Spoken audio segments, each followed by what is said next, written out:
পালাবদলের পর তৃণমূল কংগ্রেসের party office দখলমুক্ত করে প্রয়াত নীলকমল দাসের পরিবারের হাতে তুলে দেওয়ার ঘটনাকে কেন্দ্র করে উত্তেজনা ছড়ালো ইসলামপুরে। রবিবার সন্ধ্যায় ঘটনাটি ঘটেছে উত্তর দিনাজপুর জেলার ইসলামপুর পৌরসভার 14 নম্বর ওয়ার্ডের মিলনপল্লী এলাকায়। স্থানীয় সূত্রে জানা গিয়েছে 2005 সালে নীতিশ দাস নামে এক ব্যক্তি নীলকমল দাসের কাছে এই জমিটি বিক্রি করেছিলেন। অভিযোগ, পরবর্তীতে তৃণমূল সরকার ক্ষমতায় আসার পর 2022 সালে পৌরসভা নির্বাচনের আগে ওই জমিতে থাকা অফিসটি তৃণমূল কংগ্রেসের কাউন্সিলর সঙ্গীতা সাহা দাসের স্বামী বিক্রম দাস দখল করে নেন। অভিযোগের ভিত্তিতে রবিবার স্থানীয় বাসিন্দারা একত্রিত হয়ে পার্টি অফিসটি দখলমুক্ত করেন। এরপর সেটি স্বর্গীয় নীলকমল দাসের পরিবারের সদস্যদের হাতে তুলে দেওয়া হয় বলে দাবি স্থানীয়দের। এই ঘটনাকে কেন্দ্র করে এলাকায় উত্তেজনা ছড়িয়ে পড়ে। ঘটনাস্থলে আসে ইসলামপুরের বিধায়ক কানাইয়ালাল আগরওয়াল ও ইসলামপুর থানার পুলিশ পৌঁছে পরিস্থিতি নিয়ন্ত্রণে আনে। ঘটনাকে ঘিরে এলাকায় চাপ ও উত্তেজনা ছিল, তবে এ বিষয়ে বিধায়ক কানাইয়ালাল আগরওয়াল জানান বিষয়টি নিজের আলোচনা করার মাধ্যমে মিটিয়ে নেওয়া হবে।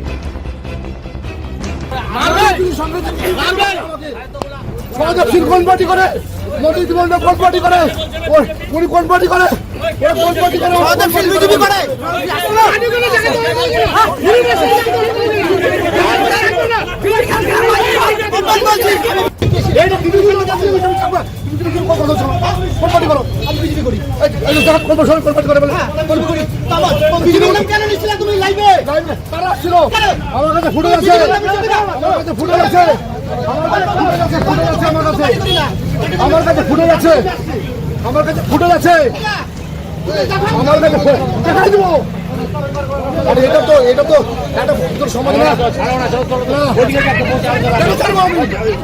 এটা কি ভদ্র সমাজের একটা পরিচয়? কটা বিজেপি লোক দেখে নেন, কটা বিজেপি 3 মিনিট আটকানো যাবে না। এটা তৃণমূল কংগ্রেসের পার্টি ছিল। আমি কখনো অস্বীকার করিনি যে নীলকমল দাস ছিল না, ওনার নাম থাকবে।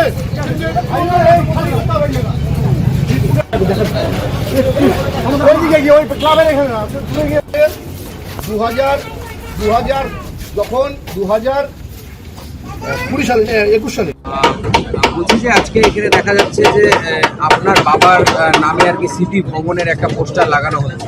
এতদিন এখানে টিএমসির একটা কার্যালয় ছিল, কি বলবেন যে এতদিন পরে আপনারা অ্যাকচুয়ালি এই পার্টি অফিসটা মানে এই জায়গাটা অনেক বছর আগে আমার বাবা কিনেছিল, তার ব্যক্তিগত টাকায়, কোনো পার্টির কোনো কিছু না।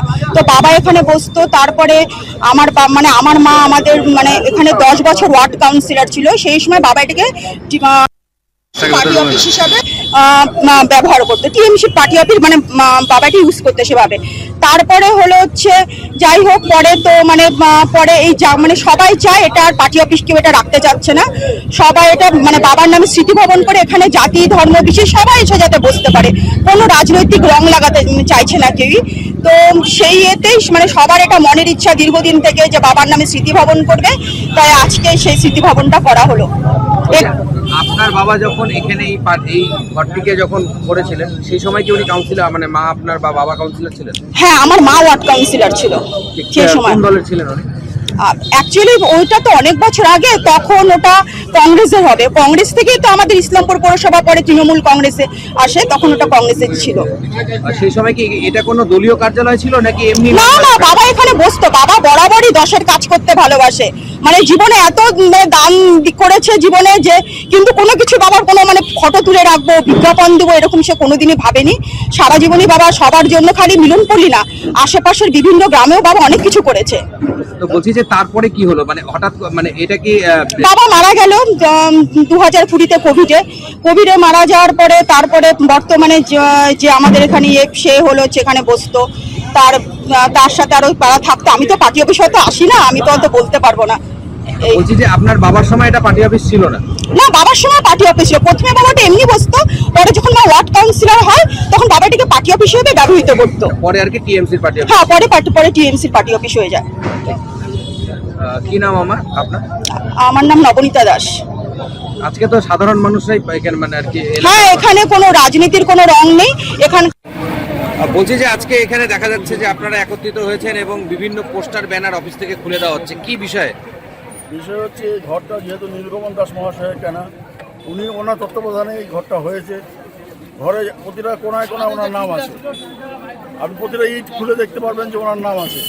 আলমারি থেকে টিভি, চৌকি সব কিছু ওনারই কেনা সব। আমরা সবাই বসতাম, মিটার আছে, মিটারটা ওনার নাম। তা আমরা চাচ্ছি আজকে এখন ওনার যেহেতু মেয়ে এবং স্ত্রী দুজনেই চাচ্ছে যে আমাদের ঘরটা আবার পুনরায় আমাদের হস্তান্তর করে দেওয়া হোক।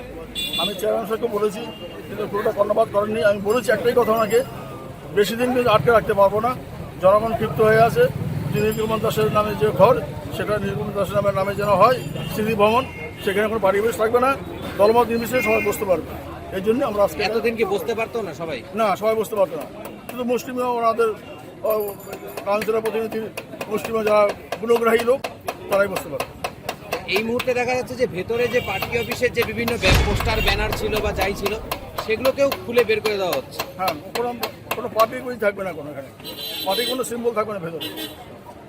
শুধু ঘর থাকবে, চেয়ার থাকবে, টেবিল থাকবে, টিভি থাকবে, লোক আসবে, বসবে, গল্প করবে।